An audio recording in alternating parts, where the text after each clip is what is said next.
Hey everyone, welcome back to Bears Workshop. In today's video we have the 131st flyover of the Lucid factory in Casa Grande, Arizona. This is a Saturday flyover, so there is a lot less activity than normal, and we did not have a great day flying today.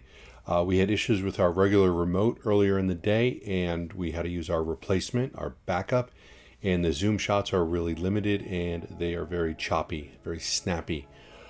We also wrecked a car on the way from Nikola to Lucid, and the insurance company has already told us it is most likely going to be totaled.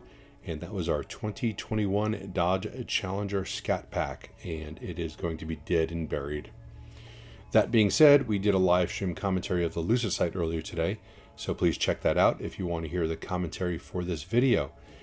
We will be having our next video coming out earlier next week with the Nikola live stream, and we'll also be doing a Lucid flyover probably on a Monday or Tuesday, maybe Wednesday. We have a very busy early week, so we need to get those things done that we need to. Tuesday at 4 p.m. we will have our next episode of Fast Charging with B&B.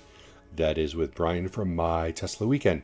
So please join us there where we talk about all things EV. We will also have another live stream of the Lucid factory later next week. And if y'all like this video, please do hit that thumbs up button. If you haven't already, please subscribe to see more content like this in the future. And you can follow us on Twitter at Bears Workshop. And thanks to all of our patrons, we do appreciate your support. So now, let's go fly.